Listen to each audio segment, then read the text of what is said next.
There is a factory between your ears, a silent, ceaseless, industrial complex of unimaginable power. It runs on a fuel no scientist can fully quantify, directed by a force no map can chart. It operates in the darkness, in the quiet, in the spaces between your thoughts. And right now, at this very moment, it is building your world. It is assembling the bricks and mortar of your tomorrow. It is wiring the circuitry of your next encounter, your next opportunity, your next breakdown, your next triumph. It is forging in the fires of your deepest beliefs the very substance of your future. This is not a metaphor. This is the fundamental law of human existence, as real as gravity, as relentless as time. Your mind is not a passenger in your life. It is the architect, the master builder. And what you are walking through today, the walls that confine you, the foundations that support you, the ceilings you cannot seem to break, are nothing more than the physical manifestations of its past blueprints. Most people live as tenants in the house of their own mind. They complain about the draft. They curse the leaky roof. They feel trapped by the small, dimly lit rooms. But they never once pick up the tools. They never dare to pick up the drafting pen and sketch a new design. They live in a house built by accident, by circumstance, by the opinions of others, by the ghosts of past failures. They are living in a ruin they did not consciously build, wondering why the sun never seems to shine in. But you are different. You would not be listening to this if you were not. You feel the ache for a different skyline. You have felt the rumble of a different potential deep within your bones. You are ready to pick up the pen.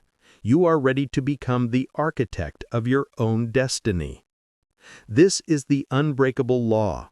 Your mind builds your fortune. Not luck, not chance, not a random twist of fate.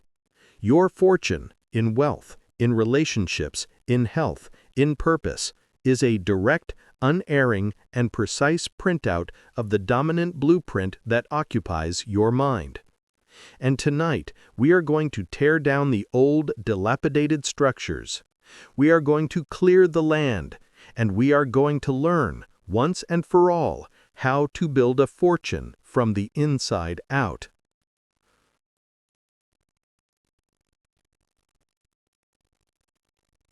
The first step in any great construction is the most violent. It is the demolition. Before you can build the shimmering tower, you must first confront the crumbling foundation. You must survey the wreckage of your current reality.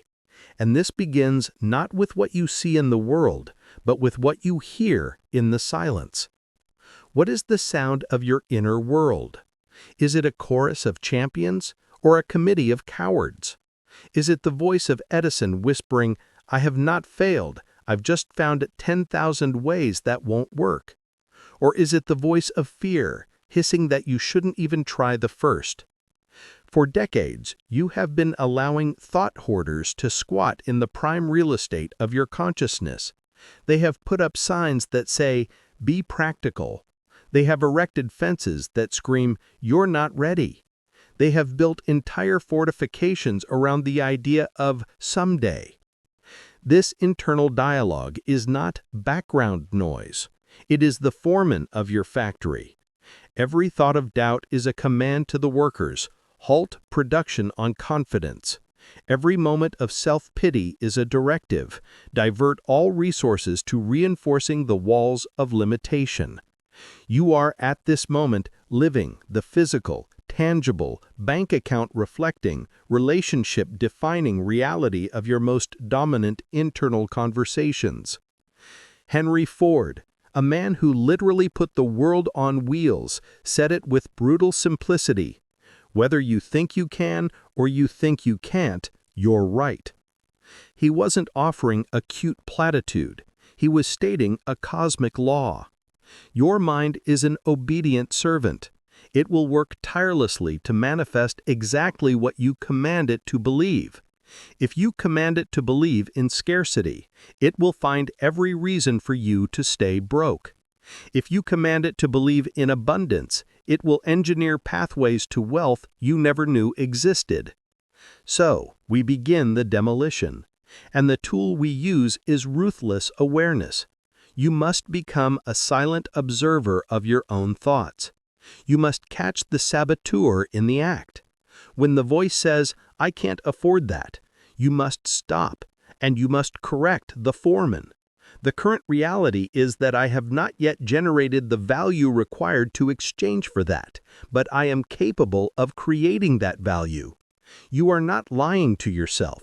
You are simply firing the incompetent foreman and hiring a new one who sees potential, not problems, one who sees bridges where others see barriers. This is the genesis, the clean slate, the quiet empty space after the wrecking ball has done its work. And into this silence we must now pour the most powerful substance in the known universe, a substance that can bend reality to its will. We must pour a burning desire.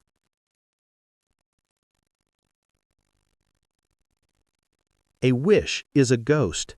It has no substance. It floats through the mind, ethereal and powerless. I wish I were rich. I wish I were in shape. I wish I were happy. These are not commands. They are whimpers. They are the sounds of a tenant complaining about the cold. A burning desire is something entirely different. It is not a thought. It is a fire in the soul. It is a physiological state. It is a heat that keeps you awake at night. It is a magnetic pull that orients your every waking moment. It is the single, non-negotiable, all-consuming objective that makes every other objective seem trivial. Look at every single empire builder in history. Look at Carnegie, the poor Scottish immigrant who saw not steel but the skeleton of a modern nation. He didn't wish for a steel empire. He was consumed by the vision of it. It was a fire in his gut that no failure, no setback, no economic panic could extinguish. He didn't just want to be rich. He had a burning desire to dominate an industry, to build a legacy that would outlive him. Your desire must be forged in this same fire. It cannot be born from a place of "I should." It must erupt from a place of "I must." This is not about setting a goal. This is about defining your destiny. You must move from being a wanderer to being a pilgrim on a sacred quest. The wanderer drifts, hoping to stumble upon an oasis. The pilgrim marches with relentless certainty toward a holy land they have only seen in their mind's eye.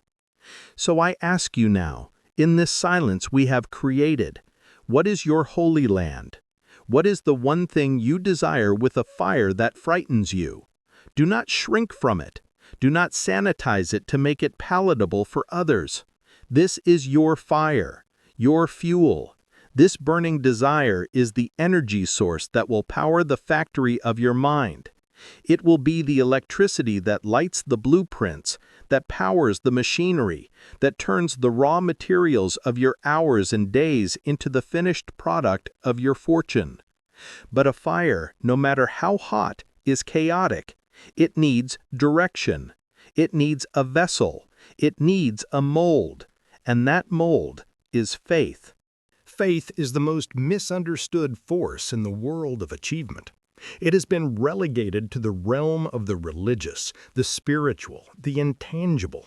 But I am here to tell you that faith, in the context of building your fortune, is the most practical, the most gritty, the most essential tool in your entire arsenal.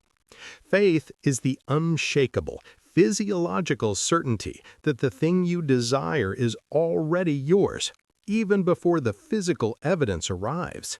It is the bridge between the world of thought and the world of things. It is the act of living in the future you have imagined, now. Think of the construction of the Brooklyn Bridge. For 13 years, Washington Roebling directed its creation from his sickbed. He was paralyzed, unable to even visit the site. Yet every day he looked out his window and he saw the bridge, complete, in his mind. He had such an unshakable faith in the mathematical principles, in the strength of steel, and the blueprint he held in his mind that he could direct its construction from a mile away. He didn't hope it would be built. He knew it would be built. His faith was the invisible scaffold that held the bridge in place long before the final cable was spun. This is the faith you must cultivate. Not a blind hope, but a knowing based on the unbreakable law we are discussing.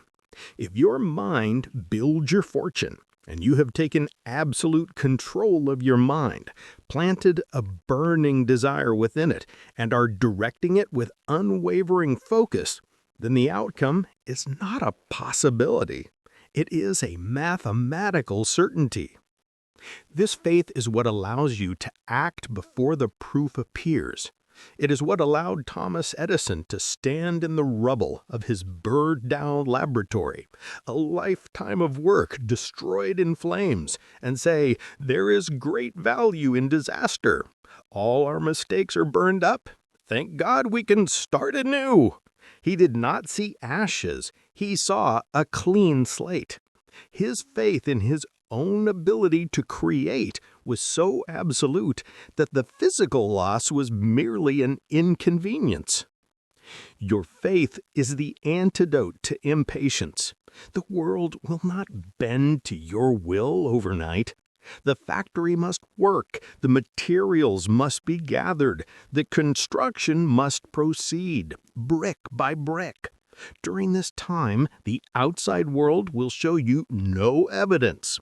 Your bank account may still be low. Your circumstances may still look the same.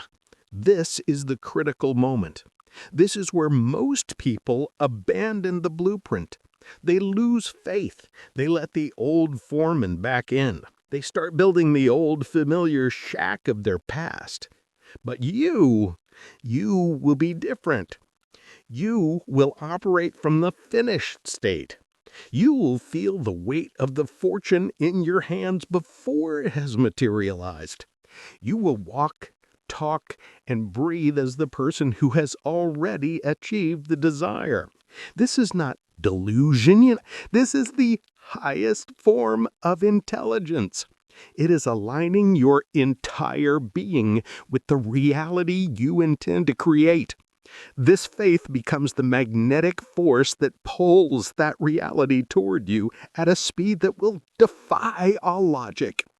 And to give this faith a precise target, we must now move from the feeling of certainty to the clarity of a crystal clear image.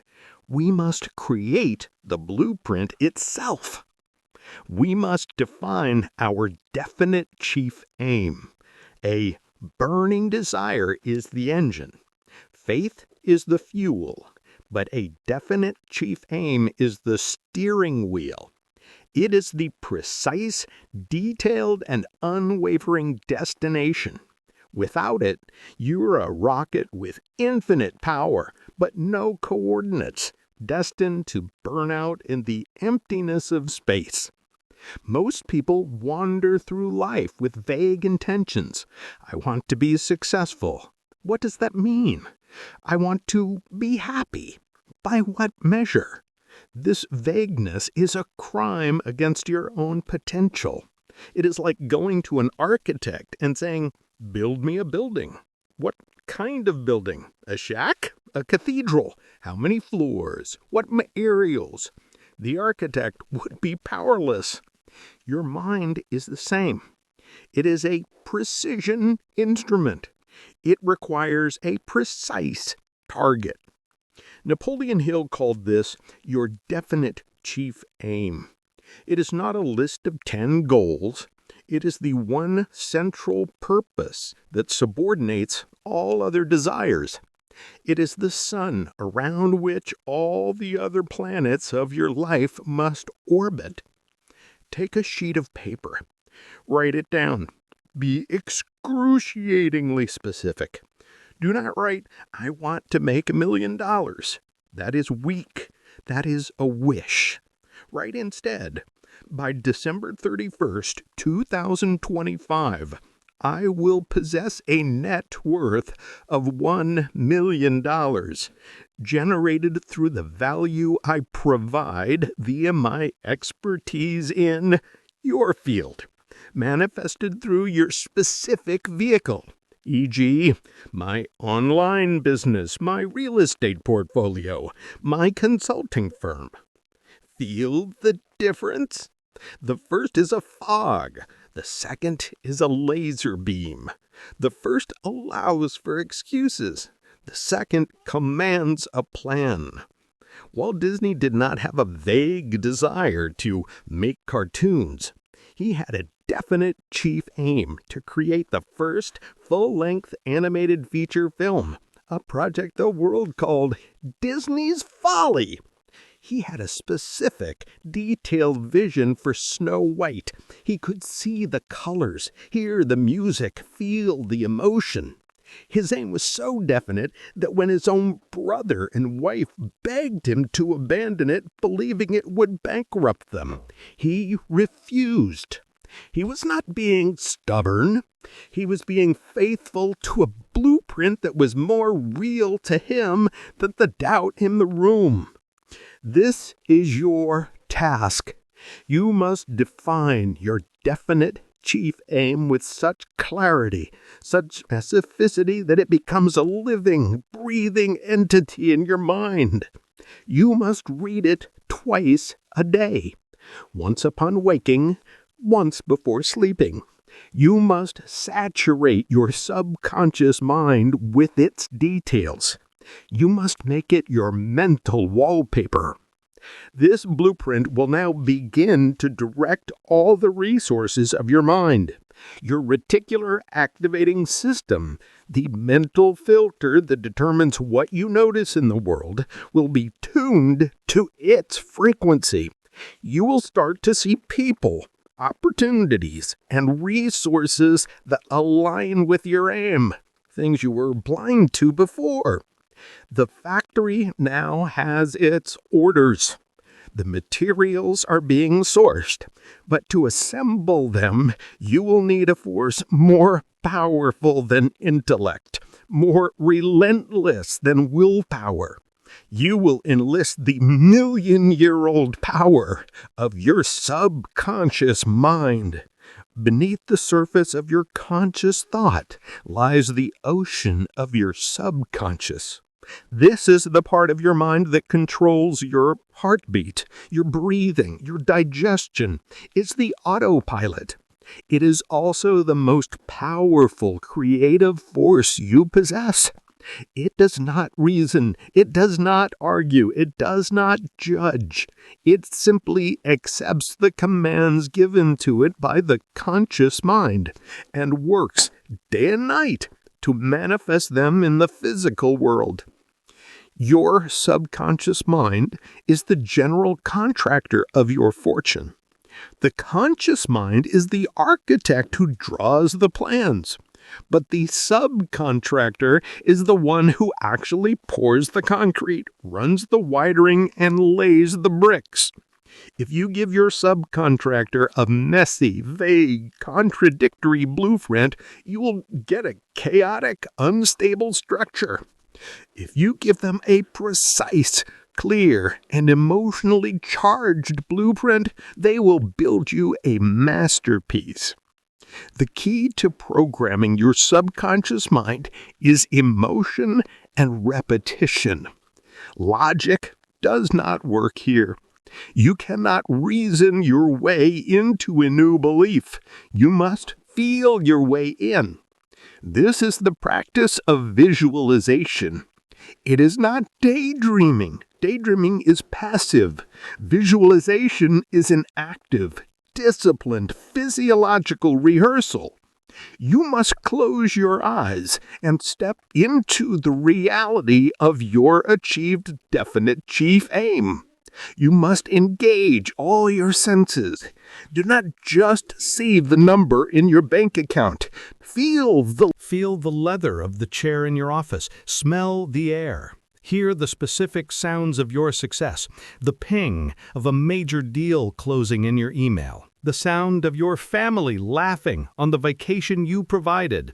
The silence of a mind finally at peace. Feel the emotion of accomplishment coursing through your veins. The pride, the gratitude, the power. This is not a waste of time. This is the most productive work you will ever do. You are literally sending a high-definition, emotionally charged blueprint directly to your general contractor. You are doing the neural wiring before the physical manifestation. Every great athlete knows this. They don't just physically train. They mentally rehearse the perfect shot, the perfect swing, the perfect race thousands of times. They are building the neural pathways of success so that when the moment comes, their body executes what their mind has already perfected. You must do the same for your fortune. Spend at least 30 minutes a day in this state of vivid emotional rehearsal. Feel the reality of your success so intensely that the current reality begins to feel foreign, false, and temporary. This is the process of hypnotizing yourself into success. You are convincing the most powerful part of you that the future is now. And once your subconscious accepts this command, it will move heaven and earth to make it so. It will solve problems while you sleep. It will attract the right people.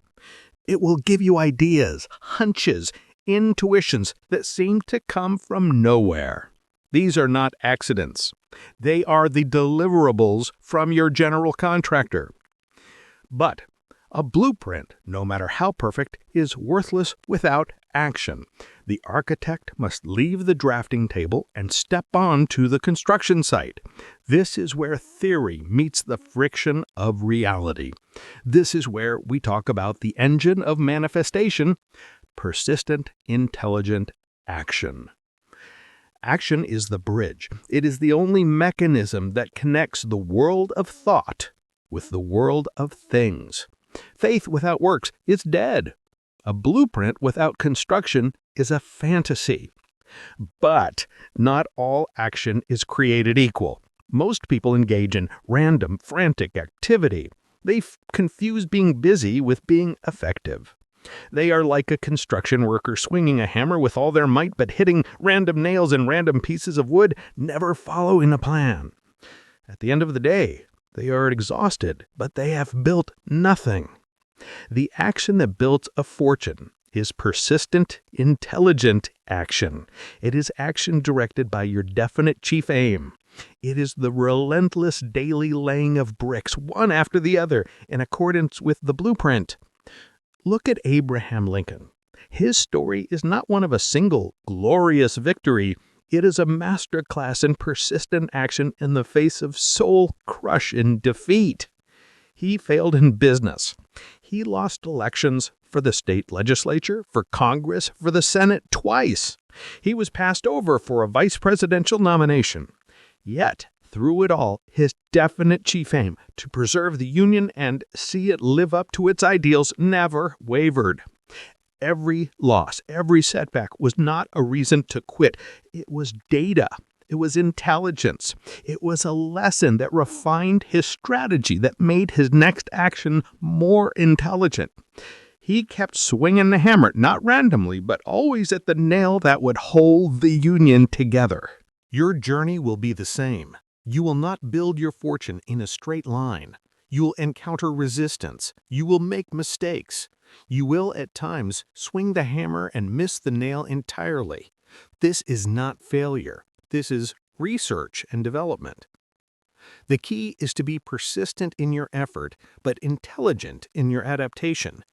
Every single day, you must ask yourself, what is the one action I can take today that will bring me closest to my definite chief aim? Not 10 actions, one. the most important one, the one you might be avoiding. Do that first. That is the brick you must lay today, and then tomorrow you do it again, and again, and again. This disciplined daily action does two things. First, it physically constructs your fortune in the real world. Second, and just as importantly, it reinforces the faith in your own mind. Every time you take an action aligned with your blueprint, you send a powerful message to your subconscious. I am serious. This is real. The future I have shown you is on its way. This creates a powerful feedback loop of confidence and momentum. But this relentless action will draw criticism. It will attract doubters. It will stir up the ghosts of your past. To continue building, you must now fortify your mind against the most corrosive force known to ambition, the fear of criticism and the influence of others. No one builds a monument without attracting pigeons. As you begin to construct your fortune, you will be met with a chorus of voices telling you why it can't be done, why you're not the one to do it, and why you should be satisfied with what you have. This is the greatest test of your faith. Most people are not evil. They are simply asleep. They are living in the default house society built for them, and your ambition to build your own is a silent, screaming indictment of their own complacency. Your light reminds them of their own darkness. And so to resolve this internal conflict, they will try to extinguish your light. They will offer you the poison of their practical advice. They will tell you to be realistic. You must understand this. Taking criticism from people who are not where you want to be is like taking sailing lessons from someone who has never left the harbor. Their advice is not based on the map of the open ocean. It is based on the folklore of the shore. Theodore Roosevelt called this the man in the arena. The credit does not belong to the critic who points out how the strong man stumbles. The credit belongs to the man whose face is marred by dust and sweat and blood, who strives valiantly, who errs, who comes short again and again, but who actually strives to do the deeds. You must become the man or woman in the arena. This requires a new level of emotional sovereignty. You must build an inner citadel, a fortress of self-belief that is impervious to the opinions of the unqualified. This often means making the difficult decision to distance yourself from the dream stealers, the energy vampires, the perpetual pessimists. You do not need to announce it. You simply need to outgrow them. Spend more time in the silence of your own vision. Consume books, lectures, and content from people who have already built what you desire. Find your tribe, even if it is a tribe of authors long dead or speakers on a screen. Surround yourself mentally with the voices of giants, not the whispers of dwarfs. Protect the blueprint. Guard the factory floor. The opinions of others are like static on the radio signal between you and your destiny. Tune them out. Your faith, your definite aim, and your persistent action are the only frequencies that matter. And as you build, as you lay brick upon brick, you will inevitably hit obstacles. The shipments will be delayed. The weather will turn. The plans will need to be modified. This is not a sign that you are on the wrong path. This is the path. This is where we forge the final and most crucial element of the unbreakable mind, resilience and the mastery of adversity. Adversity is not the enemy of success. It is the training ground. It is the fire that tempers steel. The great sin of modern motivation is the promise of an easy path. There is no easy path. There is only the path you are strong enough to walk. Every single empire, every fortune, every great legacy was forged in the crucible of difficulty. The question is not if you will face adversity, but how you will interpret it. The weak mind sees adversity as a stop sign. The strong mind sees it as a signpost, redirecting them onto a better, smarter path. John D. Rockefeller, facing the immense chaos and volatility of the early oil industry, didn't see adversity as a reason to quit. He saw it as an opportunity to create order. His response to the chaos was to innovate, to create the concept of the modern trust, to bring efficiency to a wildly inefficient industry. The adversity was the very thing that forced him to think on a level no one else had, ultimately building one of the largest fortunes in human history. You must adopt this mindset. You must see every single setback, every rejection, every failure as feedback. It is the universe or your own actions telling you, try a different way, get stronger, get smarter. This obstacle is here to teach you a lesson you need to learn to hold the fortune you are asking for. When you are knocked down, and you will be, you have a choice. You can lie there and catalog your wounds, or you can get up, bloody but wiser, and ask the only question that matters. What does this experience equip me to do? What skill did it force you to learn? What weakness did it reveal that you can now strengthen? What person did it reveal that you can now avoid? This is the alchemy of achievement, turning the lead of failure into the gold of wisdom. Your resilience is not measured by how hard you can hit, but by how quickly you can get up, learn, and adapt. This resilience is built one decision at a time. It is built by refusing to quit on the days when everything in you screams to surrender. It is built by laying that one brick, even when your arms are tired and your spirit is weary. And as you practice this resilience, as you take persistent action in the face of adversity, you will begin to notice a shift. The fortune you are building will start to materialize. The walls will rise. The structure will take shape. And in this moment, you must be ready for the most dangerous part of the entire journey. You must be ready to receive it. You must be ready to become a person of value. A fortune, a true fortune, is not something you take. It is something you attract as a consequence of the value you create. The world does not pay you for what you want. It pays you for the problems you solve, the beauty you create, the lives you improve. The ultimate goal is not to be rich. The ultimate goal is to be valuable, to be so skilled, so knowledgeable, so insightful, so dedicated to your craft or purpose that people feel compelled to exchange their resources for the value you provide. Wealth is not the cause, it is the effect. Andrew Carnegie's philosophy was brutal and beautiful. No man becomes rich unless he enriches others. He built a fortune by making steel cheaper and more accessible, thereby building the infrastructure of a nation. He enriched others, and in doing so was enriched 1,000-fold. Your definite chief aim must be rooted in value. How will your fortune serve a purpose greater than yourself? How will it create jobs? How will it solve a problem? How will it inspire others? How will it leave the world better than you found it? When your pursuit is rooted in value, it becomes unstoppable. It is no longer just about you. It is about your mission.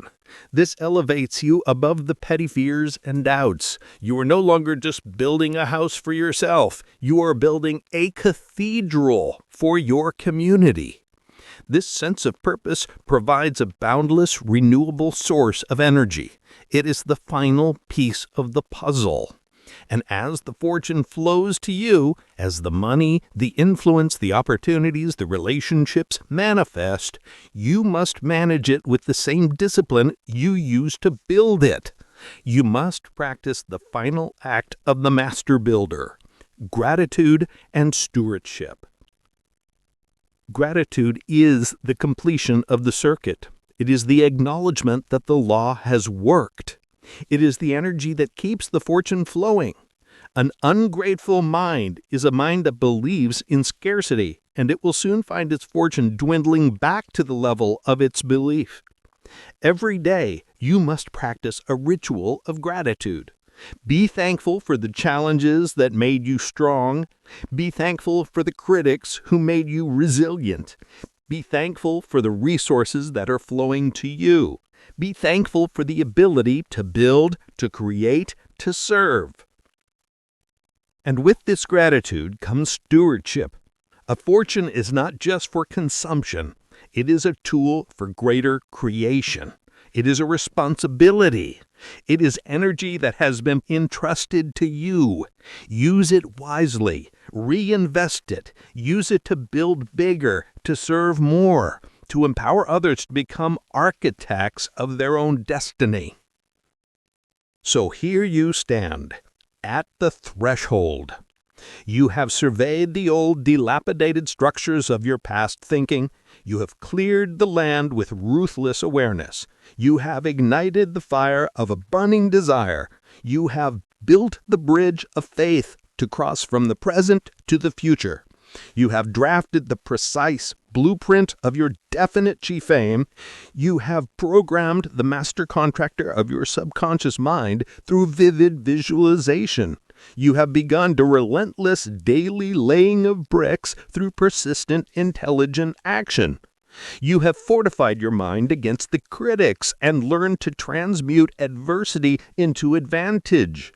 You have committed to becoming a person of immense value, and you have completed the circuit with a heart of gratitude. The unbreakable law is now in motion. The factory between your ears is humming with purpose. The workers are on the site. The materials are arriving. The blueprint is clear. There is no more mystery. There is only process. There is only law. Your mind is the architect. Your thoughts are the blueprints. Your actions are the construction. Now go and build your fortune.